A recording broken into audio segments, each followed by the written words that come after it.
Yeah, okay, I get it, they're starving, but starving to the point of suggesting cannibalism? It seems a little early for that kind of suggestion.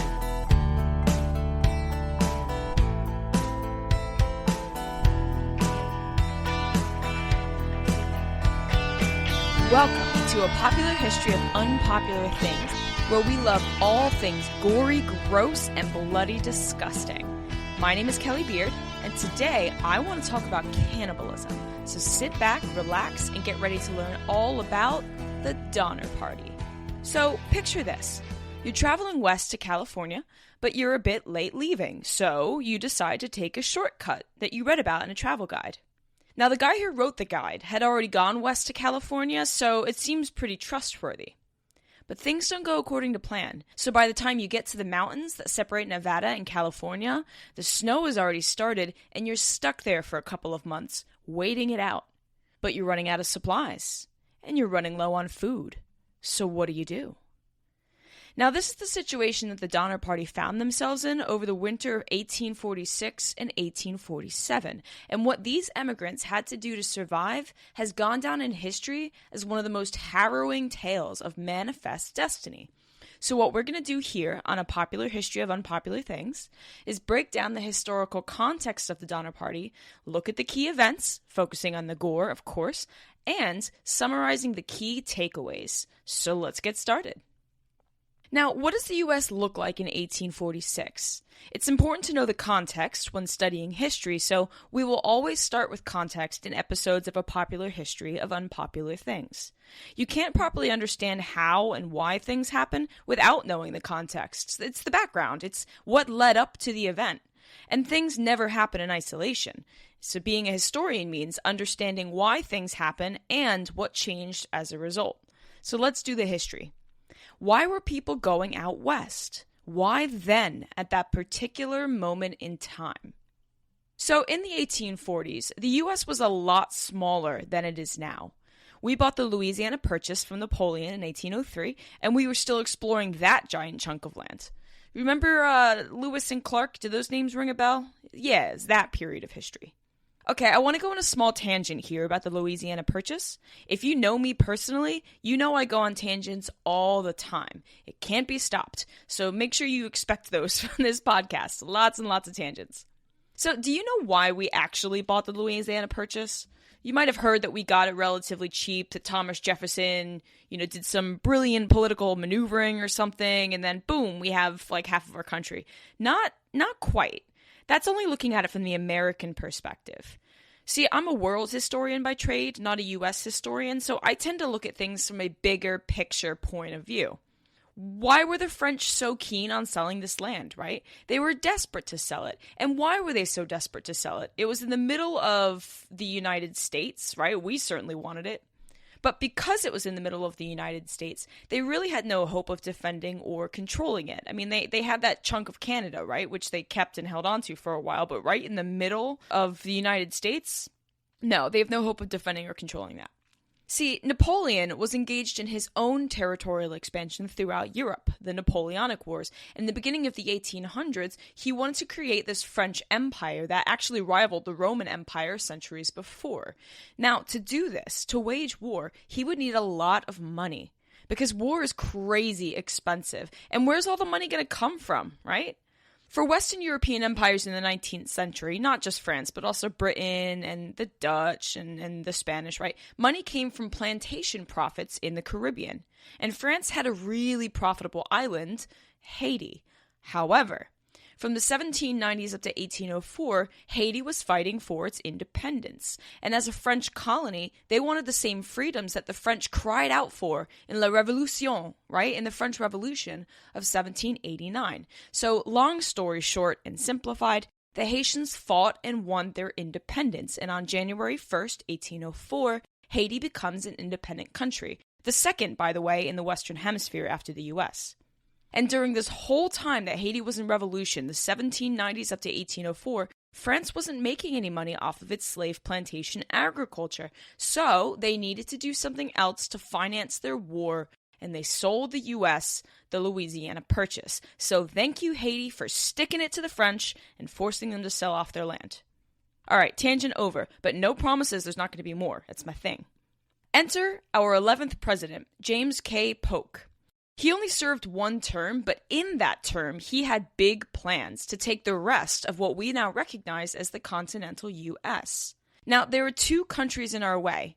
England, which owns the Pacific Northwest at this point, Oregon and Washington, and Mexico, which controlled pretty much the entirety of the Southwest, from Texas to California.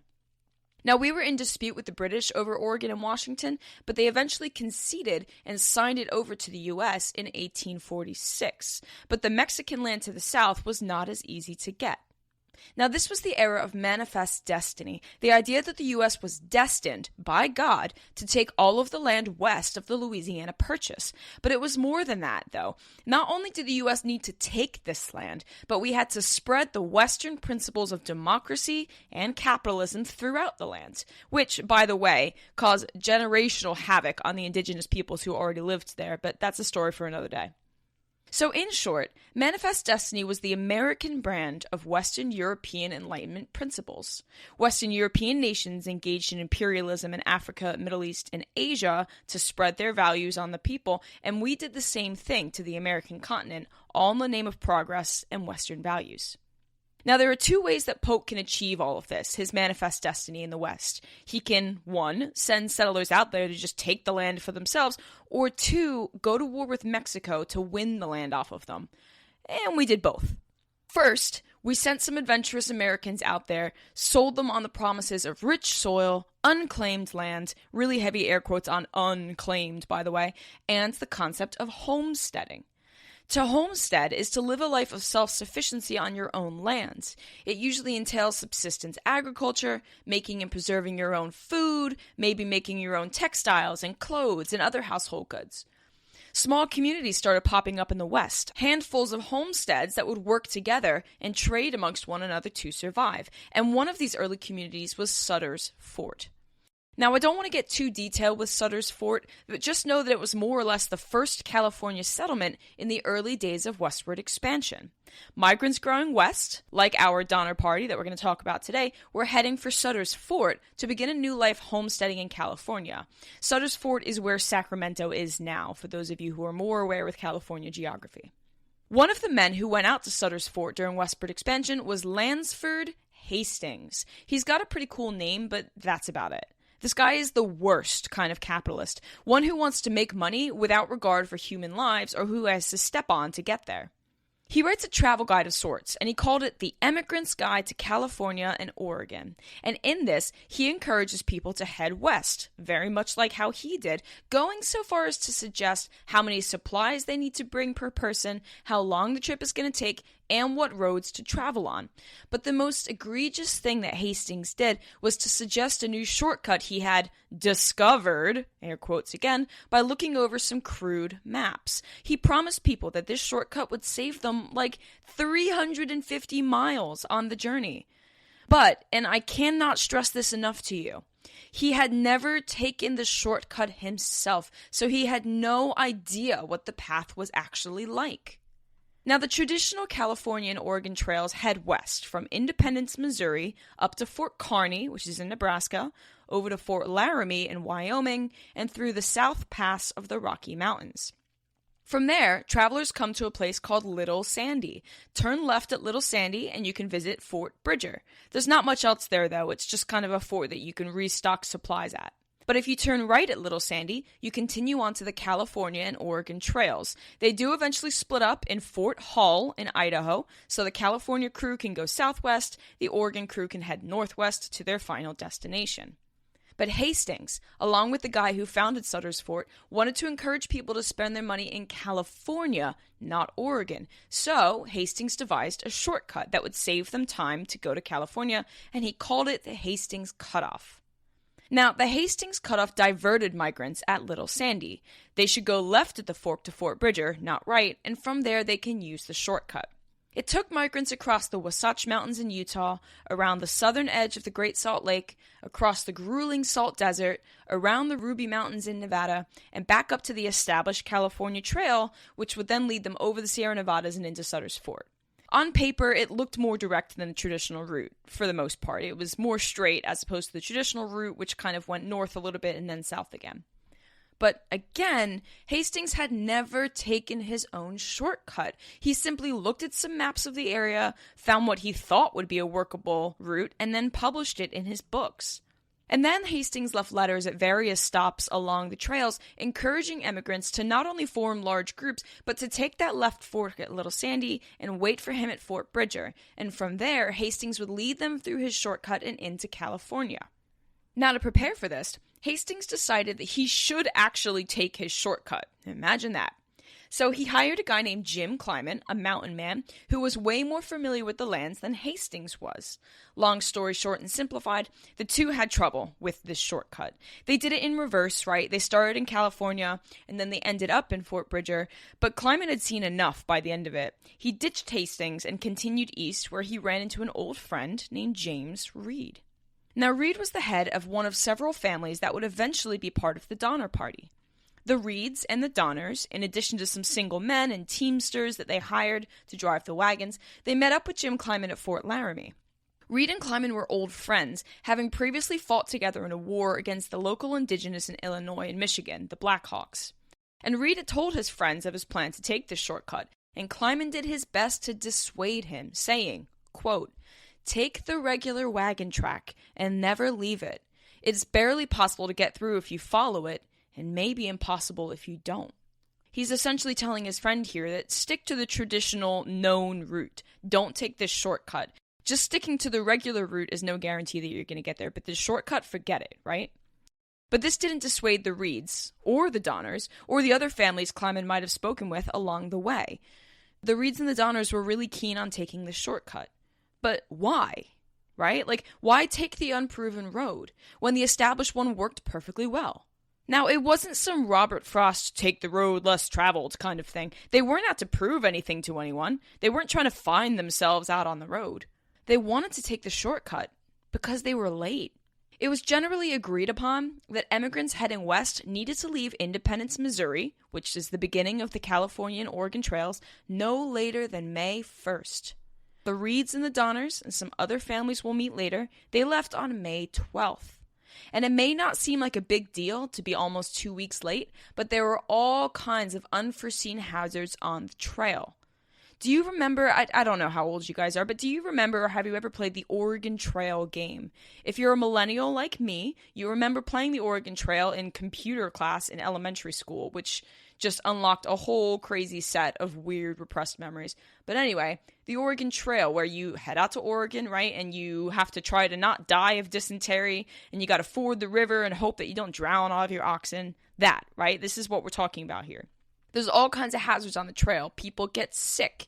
If you break a limb, hopefully you can afford a doctor in the next town, or somebody in your wagon's going to have to fix it for you, because there are no antibiotics, there's no modern medicine, and you're out in the middle of nowhere with basically no settlements. It's not like there are roads and towns speckled throughout the Midwest, right? There's only a handful of these small forts that were set up along the trail. So it was already really difficult to take the Oregon Trail. But emigrants needed to get there, if they were going to California at least, they needed to get to the Sierra Nevada mountain range before the snows came. Because once the snows came at the end of October, November, nobody could cross the pass, and you were stuck there, and you couldn't get to California until the spring.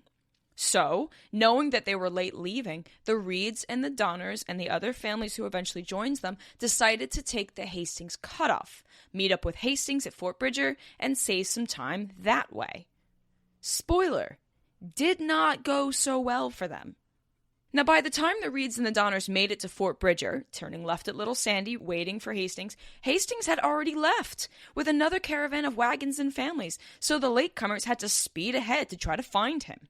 At this point, more families are arriving at Fort Bridger, and the party ends up swelling to 87 people.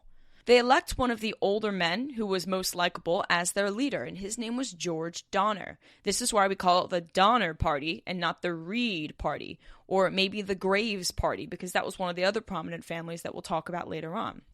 Now, the Donner Party does eventually catch up with Hastings. Hastings had just taken another family over a really treacherous canyon, which did not go so well, so he told the Donner Party to try another route through the dense thicket of the Wasatch Mountains. Long story short and simplified, because I know you just want to get to cannibalism already, the Donner Party struggles their way, alone, on Hastings Cutoff. They have to hack through the dense foliage of the Wasatch Mountains, they need to forge a trail around the Great Salt Lake, trudge through the boggy salt desert, and in doing so, they used up a bulk of their supplies and lost a good percentage of their oxen and cattle, animals they rely on for both transportation and food. And they rested for a week before swinging around the Ruby Mountains in Nevada, but they wasted 125 miles doing that. See, to go around the Rubies, they have to go south for a while, loop them, and then go back north, and then they would rejoin the established road. But that took 125 miles. What they could have done was just gone north and joined the road anyway. But Hastings wanted his shortcut to make it so that the migrants can only head to California, so around the Rubies they went. So to recap, this cutoff took emigrants on an alternative path from Little Sandy to the base of the Sierra Nevadas, right? That was the point of it. Stay with us. We'll be right back. Hello, nerds. Come listen to the History Nerds United podcast, and let's make history fun again. We interview today's best authors, whether they are established Pulitzer Prize winners or someone debuting their first book. Let us show you that history is not a boring class you took in high school, but a place where the best stories come from. And we don't just cover history, we also love to chat about true crime, biographies, memoirs, and so much more. So head on over to History Nerds United and let us introduce you to your new favorite book and learn the story behind the story. History Nerds United.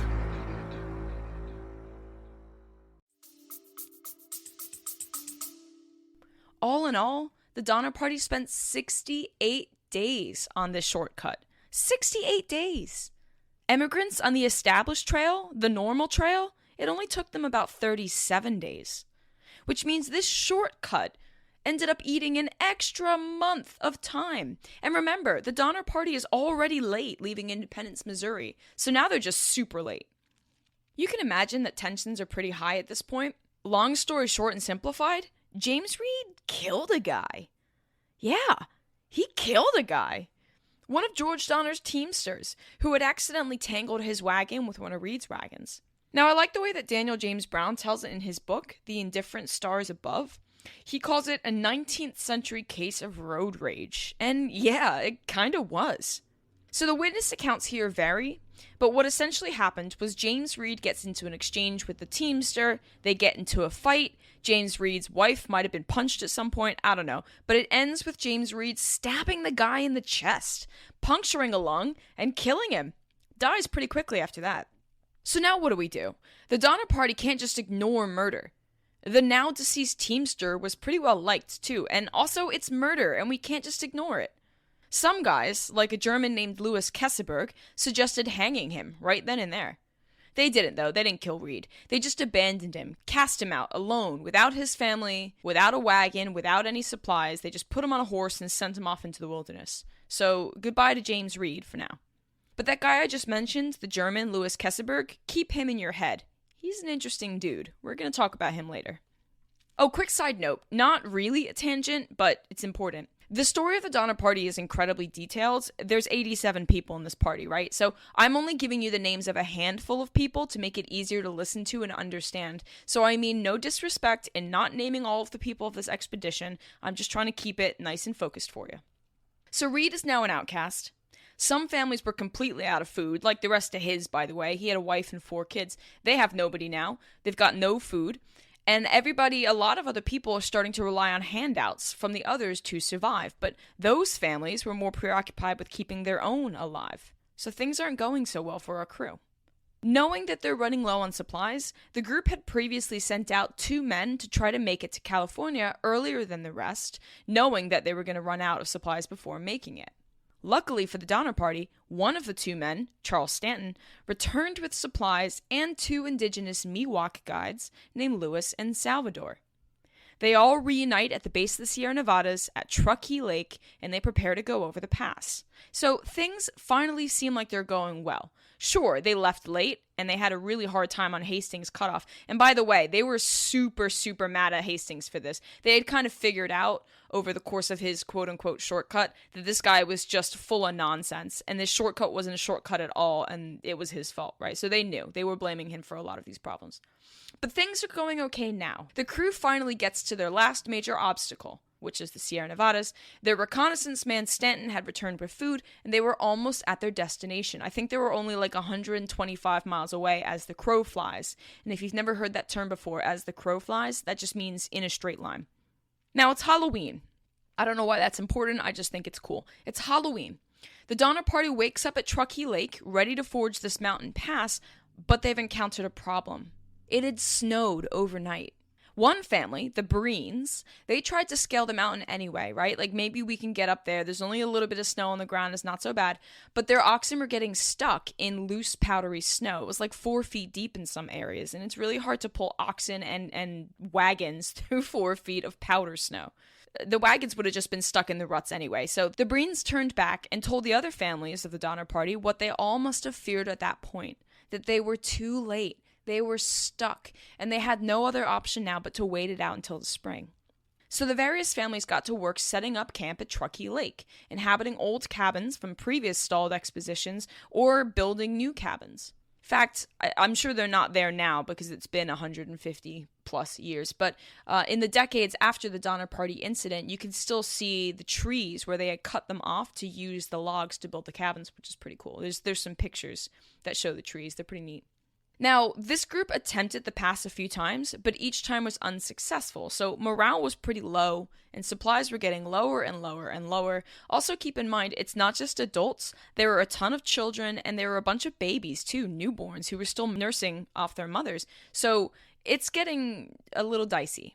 On December 16th, a solid month and a half after being stranded at Truckee Lake, 15 of the party make an attempt that lives on in history because this is where things get really bad, and this is what's going to bring us into our first instances of cannibalism.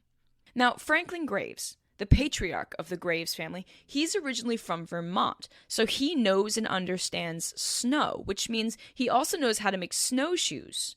So his daughters, Sarah and Mary Ann, help him make a bunch of snowshoes out of tying hide over ox bows, and he ends up making enough for 15 members of the crew, so I guess he makes 30 individual shoes. Franklin Graves, Sarah, her husband Jay, and Mary Ann were all going to be part of this expedition to go over the mountain pass. You know what, let's take a second here to go on a small tangent. I want to talk about sourcing. How do you know anything I'm telling you right now isn't a complete lie? How can you trust me? How can you trust anything you read, right? Well, reading something online doesn't necessarily make it true. We know that. We live in the 21st century. I mean, reading in a book doesn't make it true either, now or then. Think about the nonsense that Lansford Hastings published in The Emigrant's Guide to California and Oregon. That was all lies and nonsense and made up. So how can you trust anything? Much of what we know today comes from two basic sources. The first are testimonies and accounts of the survivors and or the journals of the deceased. Spoilers, I guess, that people both lived and died. And the second basic source is the work of an early Donner Party historian called Charles McGlashan.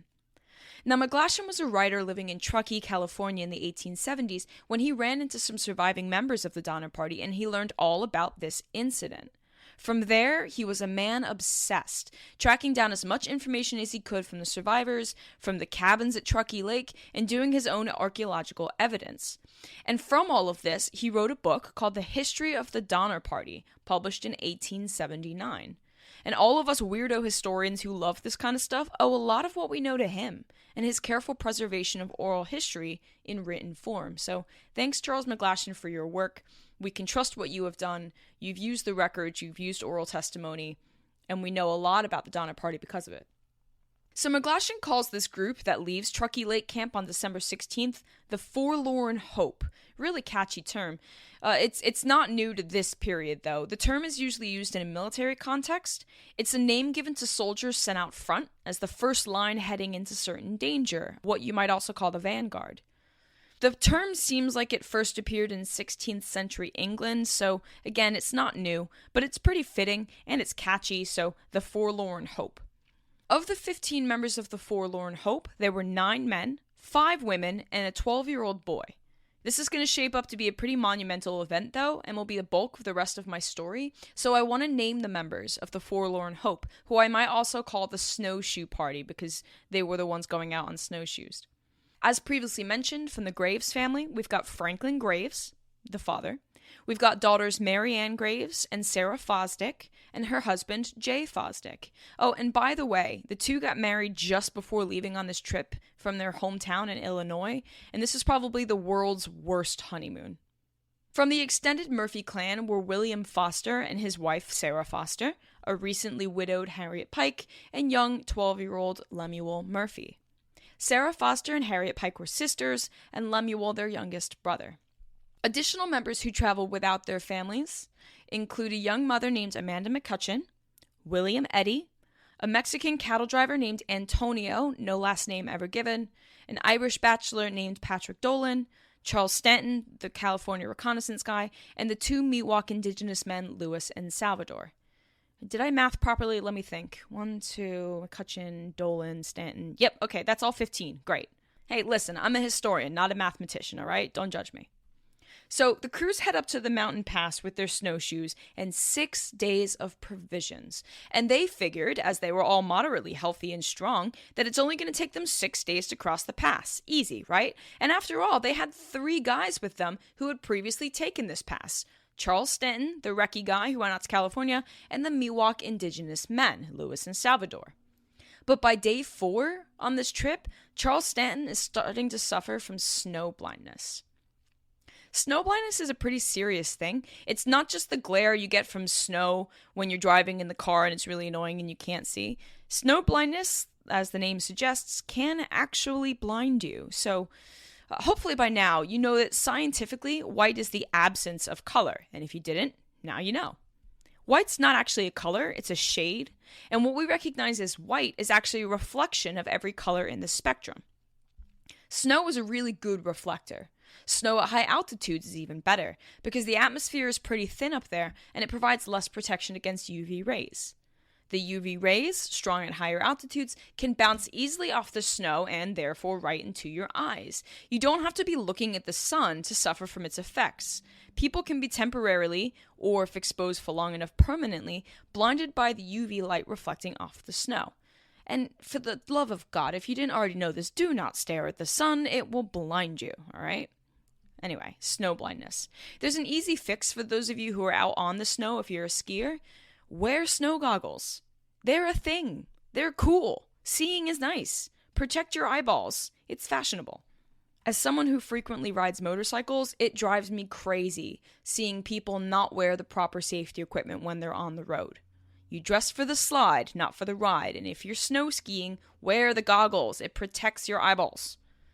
Anyway, sorry, I told you, I go on tangents, it's a thing. By the end of day 4, the snowshoe crew was only 14 miles away from where they started, and this is not good. They're making much slower progress than they anticipated, and by now they know that they're going to run out of food. The next day, Charles Stanton succumbs to his snow blindness and tells the rest of the crew to go on without him, that he was going to rest at the base of a tree and catch up with them later. But he never gets back up. Now, we covered snow blindness, so let's talk about the bigger threat these people are facing, which is hypothermia. Hypothermia is when the body's core temperature drops too low, below the normal range of homeostasis that your body can maintain to keep your organs alive. It's more than just getting cold. When you suffer from hypothermia, your body loses heat faster than it can be produced. So to cope, your body will start to use up its energy stores, but that leads to even lower body temperature. Exhausted, fatigued, and with a steadily dropping body temperature, the brain can no longer process information normally, and you won't be acting normally either. You'll experience mass confusion, memory loss, slurred speech. People lose it. Many reports suggest that people will rip off their clothes as well. It's called paradoxical undressing. Get this, anywhere from 25 to 50% of hypothermia deaths are associated with paradoxical undressing. A person suffering from hypothermia may get disoriented and combative and remove all of their clothes. Here's why. As the body gets colder, its blood vessels constrict at the extremities to keep the warmth and blood flow close to the core of the body. It needs to protect your vital organs, not your wee little toes and fingies. However, near the end, the body relaxes this process as it runs out of energy stores, so the blood comes rushing back to your extremities. You'd feel warm all of a sudden. Couple that with the confusion associated with hypothermia, and people will rip off their clothes thinking that they're too hot. Of course, this just speeds up the process and the victim dies even faster. Now, I'm not saying that Stanton took his clothes off, all right? There's no evidence to suggest that. But he did die of hypothermia, leaning up against a tree in the Sierra Nevadas. Later, emigrants found his bones in the spot where the group last saw him, so that corroborates the evidence for us. And he was the first of the 15 to die up in the Sierra Nevada mountains for the snowshoe crew. Now, on the 6th day, the group makes a terrible mistake. They need to go over a ridge at the end of this pass that's going to cross into Bear Valley. Bear Valley will poop them out at Sutter's Fort. But they miss the ridge, and instead they head left, which brings them on a long and winding path down to the North Fork American River. See, the ridge itself was really steep, and they didn't think that it was right, and they were confused by all the snow, so things are bad. And by this point, they're also completely out of food. Remember, they only brought 6 days of supplies. On the 8th day, the group is struggling, and by now they know that they are hopelessly lost. And if they were following the trail, they'd be in Bear Valley by now, well on the way to safety. Hungry, sure, tired, but safe. So the group is struggling. You have to imagine they have no idea where they are. They have no way of finding out where they are. There's no maps. There's no GPS, right? Their guide has gone. Charles Stanton, he's out of there. He's dead. So they've got no food, no hope, and they probably think they're all going to die on this mountain. So one of them, the Irish bachelor Patrick Dolan, comes up with a pretty off-the-wall idea. He said that everyone in the group should take strips of paper from their journals. Almost everybody on this trip kept a journal, so that's really handy. One of the strips should be longer than the rest. Everyone will blindly draw a piece of paper, and the poor unfortunate soul who draws the long piece of paper should be sacrificed to feed the rest of them. Cannibalism. All right, hold on. Let's break this down. The crew's been without food for 2, maybe 3 days. Yeah, okay, I get it. They're starving. But starving to the point of suggesting cannibalism? It seems a little early for that kind of suggestion. And it's not like cannibalism's a foregone conclusion. It's not inevitable for parties that get lost and run out of food.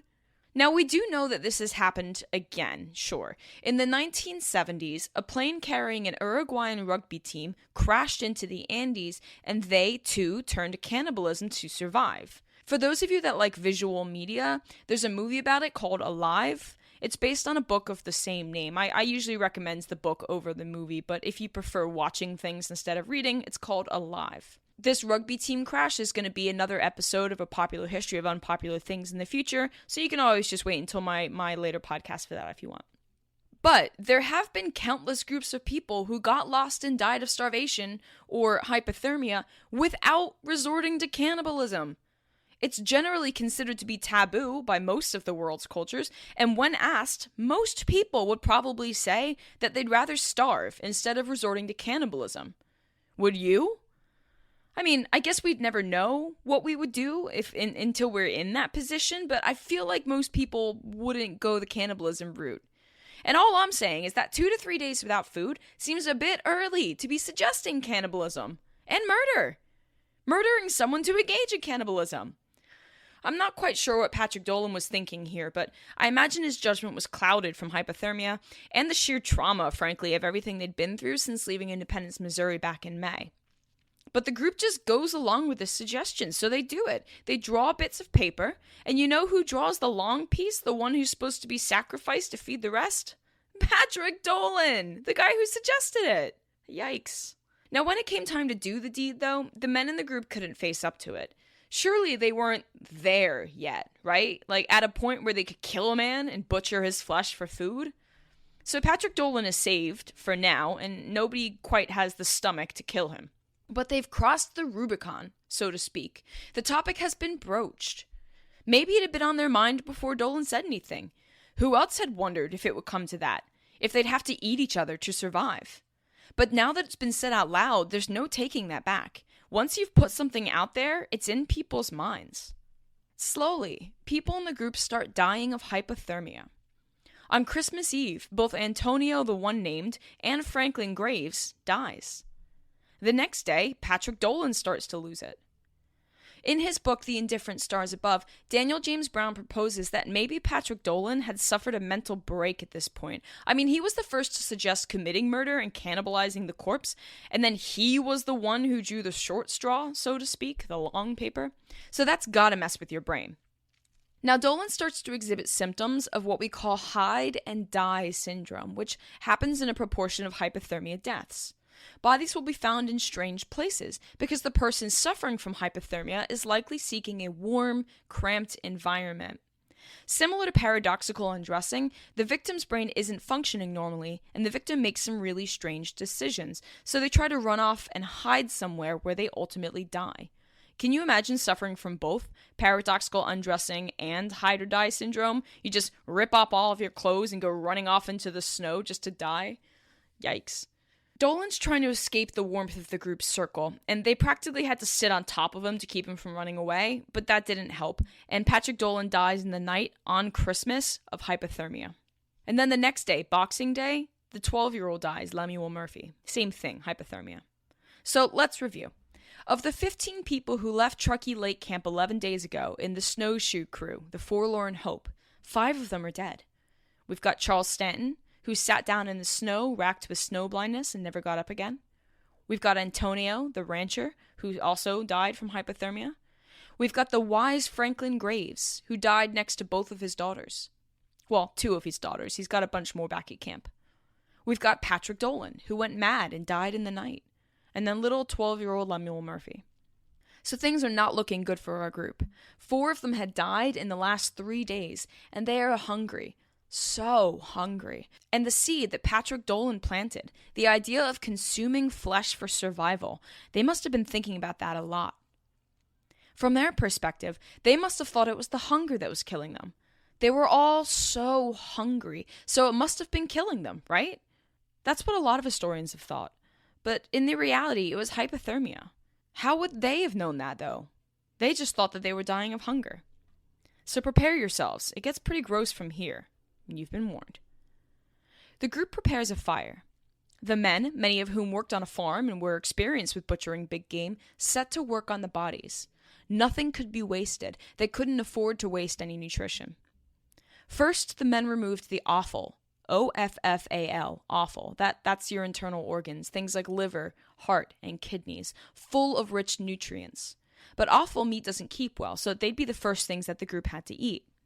And as the open cavities lay bare, bloody on the snow, the group sat around the fire, roasting the organs on sharpened sticks. Having already planted the seeds of cannibalism days ago, the group had been struggling with what they now thought was inevitable, that they'd have to consume flesh if they wanted to survive.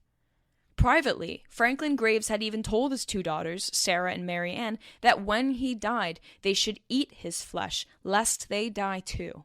It was his dying wish that he can continue to provide for his girls in death, just as he'd provided for them in life. But in reality, the bodies were separated and even labeled so that nobody would be forced to eat their kin. The Graves girls did not eat their father, Sarah Foster and Harriet Pike didn't eat their younger brother, but I guess Antonio and Patrick were fair game because they were bachelors. And as the meat was roasting over the fire, it would have smelled the same as any other meat. Their brains would have just smelled food. Their stomachs would have been crying out in hunger. And so they ate. And as they ate, their bodies thanked them, providing them with the energy they needed to carry on. I'm sure a lot of us would say that we'd rather die than resort to cannibalism, but many of these people weren't just trying to go to California alone. Many of them had families stuck at the Truckee Lake camp, depending on them, waiting for them. And if they didn't make it out alive, their families would die alone, abandoned at camp, and hungry, starved. Maybe they'd be forced to make the same difficult decisions. Maybe they'd resort to cannibalism too. So the current survivors ate their dead friends. They felt like they had no choice. They couldn't die out here alone because their families depended on them to survive. They ate what they couldn't preserve, and then they smoked the rest near the fire. Kind of like jerky, right? They needed to dry it out but not cook it fully. They packed as much meat as they could in their bags, and they continued on. but it didn't take long before they ran out of food again. They were scrambling across gorges and gaps around the North Fork American River, expending a lot of energy and wasting a lot of time. Another member of the expedition dies, Jay Fosdick, whose wife Sarah was still dealing with the trauma of seeing her father Franklin being eaten alive by her companions. And it didn't take long until Jay Fosdick died as well in Sarah's arms. They ate him too. Sarah didn't, though. This trip was supposed to be their honeymoon, and she would rather go hungry than eat the roasted heart of her now late husband on their honeymoon. The two Miwok guides fled. They had refused to engage in cannibalism, and they were fearing for their safety, rightly so, because William Foster wanted to kill them and eat them. It didn't take long, though, before the group finds the Miwok men again, weakened and almost dead, and William Foster just walks right up to them and shoots them both through the skull, and the 7 remaining members of the snowshoe party butchers them and ate what they could. It took them 33 days, but the 7 survivors did make it to California. Long story short and simplified, they eventually get to Sutter's Fort, and 4 relief crews get organized to go and save the members of the Donner Party back at Truckee Lake. Just in time, too, because they were running out of food and supplies. They hadn't yet gotten to the point of cannibalism, but they were running out of food, and mothers who were nursing stopped producing milk. Babies were starving. Children were starving. Everyone was starving. The snows were still falling, too, and their camps were being slowly buried, and they must have been losing hope with each passing day. The first relief team of 4 that made the journey to Truckee Lake left on February 4th. It was the earliest they could go with the snow on the mountain pass. They couldn't bring them all back, but they took as many as they could. Those that were strong would walk, kids and babies were strapped onto their backs, and about 20 people in all left with the first relief party. The rest were told that the second relief group was on the way, and luckily for them it actually was, headed by none other than James Reed, the guy who had survived being kicked out of the group and had actually made it to California. And when he got to California and heard from the snowshoe expedition that his wife and kids were stranded back at camp, he put together a team to go and rescue them. Now, back at camp, nobody had actually died between the first and second relief groups, but there were the rumblings of cannibalism by late February, because who knows how long it would take until the next relief crew came to save them, if they came at all. They were out of supplies at this point, and they were starving. On March 1st, almost a month after the first relief expedition, the second relief crew crossed into Truckee Lake to bring more of the survivors back to California. 19 people left with the second crew, including the entirety of the Breen family. They were the first to try to ford the mountain in the first place. Now, nobody had died, like I said, between the first and second relief crews, which is great. So things are finally starting to look up for the Donner Party. But just as the second relief crew was leaving, they started to experience problems. When they got to the top of the Sierra Nevadas in the mountain pass, there was a huge snowstorm, and they were forced to kind of camp out up there at night, which was the worst place to camp out, by the way, because all of the winds kind of push the snow together. So they light a fire to keep warm, but that fire melts all of the snow around them, and they end up creating like this huge pit on the top of the mountain. The snow was pretty relentless, and the people start dying off of hypothermia. The first to die was a 5-year-old named Isaac Donner, and then overnight, Elizabeth Graves, mother of the Graves family, she dies too. Her 1-year-old infant sat next to her, surrounded by nothing but snow. Now the others in the pit, including some of the surviving Graves children, they take that infant down, they retreat down there with the body of their mother still lingering over top, that and also Isaac Donner, the 5-year-old. Many of the Donner Party survivors on the second relief crew were too weak, and they're stuck in the pit. But Reed, along with some of the other party members, took the strongest with them out of the pit and left them there, left them in the pit. And the plan was to find the third relief party, which they knew was on the way, and send help.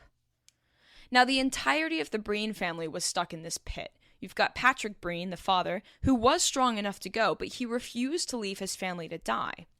And the group was hungry. They were in a pit, surrounded by nothing but snow.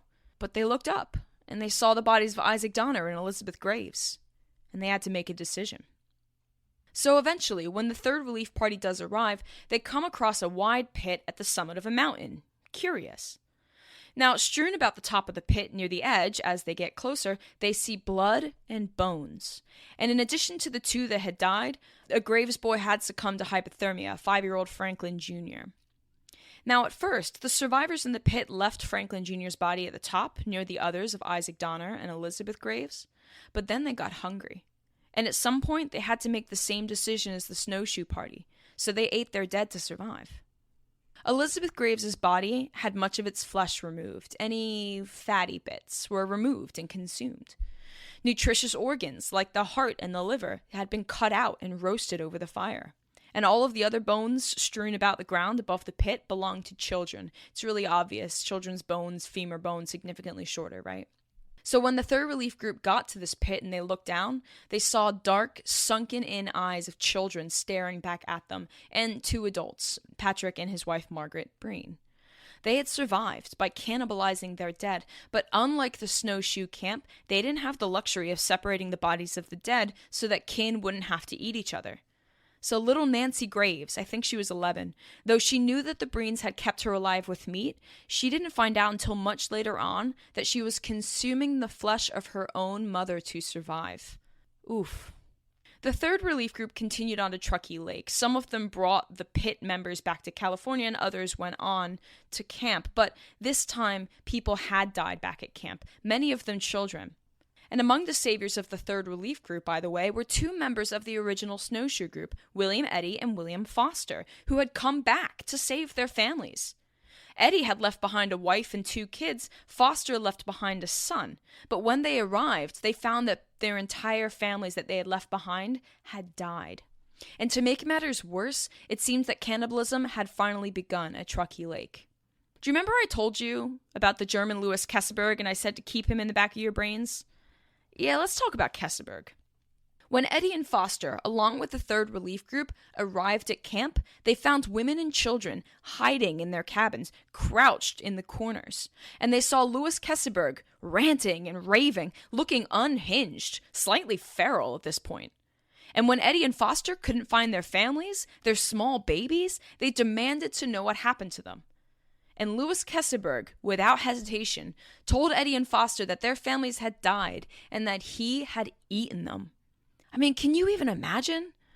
Eddy and Foster had to resort to cannibalism too, so I'm not judging Kesselberg based off of that. And Foster even straight up murdered those Miwok men and ate them. But to survive all of that and come back to Truckee Lake Camp to save your family, and then to be told by this raving, skeletal, inhuman-looking man that he ate your babies? Oof. Now, nobody wanted to be near Kesselberg. He was unhinged, otherworldly at this point. The third relief group gathered up whoever they could and helped them to escape. 4 people were left behind, including Kesselberg, because nobody wanted to save Kesselberg. 2 of the people left behind, other than him, were on the verge of death, and then the third one was the wife of one of the people who were dying, who didn't want to leave her dying husband alone. But she was otherwise pretty healthy. Her name was Tamsin Donner. The fourth and final relief group heads out on April 13th. They weren't expecting any survivors, so they were mostly just looking for loot, but they figured why not, right? But it only took them 4 days to get to Truckee Lake. The snow had finally melted, so the mountain pass was easy to cross. But when they arrived at Truckee Lake Camp, they were confronted with pure horror. The 3 others who were left behind were dead, and only Kesselberg was still alive. And when they found him, he was resting on a pile of human corpses. Next to him, a frying pan filled with brains and liver.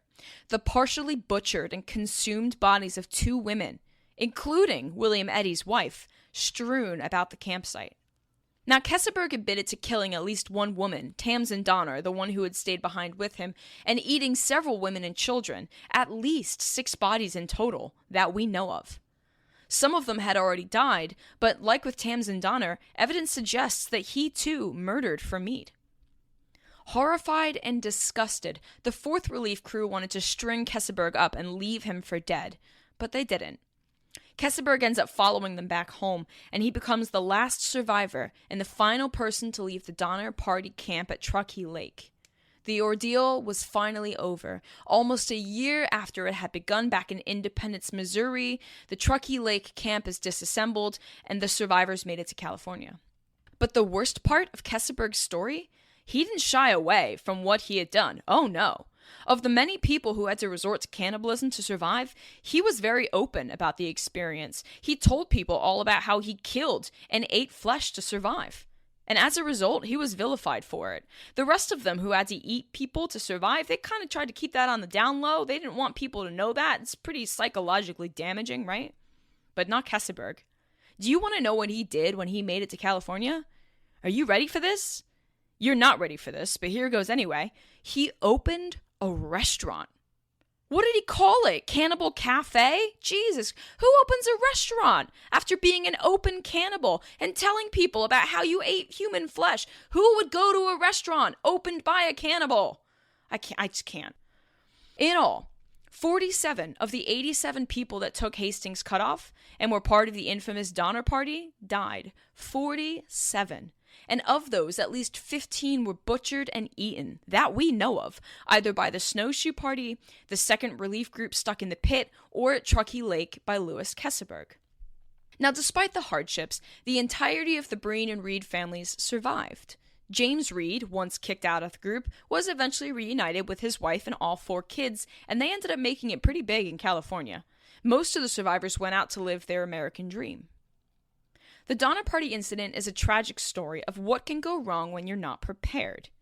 By following Lansford Hastings' unfounded shortcut, they extended their trip by a month, and they lost tons of supplies, and this, in addition to leaving late anyway, put the Donner Party at a disadvantage. So if there's one key takeaway we can take from this incident, it's to always be prepared.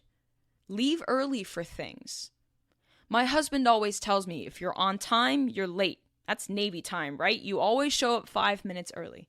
Because when the Donner Party finally arrived at the Sierra Nevadas, they were too late, and the snow forced them to stay there until next spring or when help arrived. They ran out of supplies, they ran out of food, and they ran out of options. Now, let's broaden this up a little bit. That winter, 1846, this is big picture stuff, right, was an abnormally cold winter around the world anyway. It was a freak climactic event. It was the same winter, by the way, when the Terror and Erebus expeditions took place in the Arctic, where the ships were stranded in pack ice for 2 years, an unexpected and unprecedented freeze. That expedition is the one where they had to kind of try to walk their way back down to find a whaling ship for some help, but all of them died, and there's evidence that they too engaged in cannibalism. Didn't help them, though. Back in California, the snows were deeper than usual and started way earlier than expected, so coupled with the Donner Party's late arrival and without adequate supplies, it was a recipe for disaster. Nobody could have guessed that this would happen, but it's one story of many that showcases the hardships of heading west in the early days of Manifest Destiny. Now, 2 years later, 1848, miners found gold near the North Fork American River, not far actually from where the Snowshoe Expedition ate their dead, the first instance of cannibalism on this trip. And this sparked the California Gold Rush, where tens of thousands more Americans came flooding west, and with them came better infrastructure, better roads, more forts, more settlements, so there were no more trips quite like the Donner Party. This story has captivated us ever since Charles McGlashan published his book in 1879.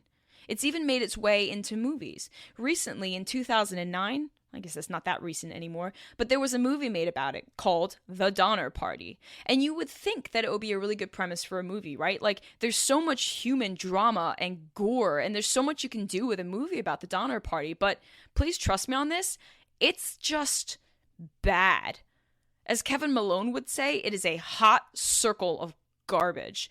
Almost every detail in the movie is wrong. They changed the names of characters. They changed key events. The only thing that's real about it, really, is the location. It was filmed on scene at the same place where the expedition took place. So if you're looking for a good historical film about the Donner Party, skip it. There's a documentary from 1992 by Rick Burns. Go watch that instead. That's way better. Or go read The Indifferent Stars Above. That's a brilliant book.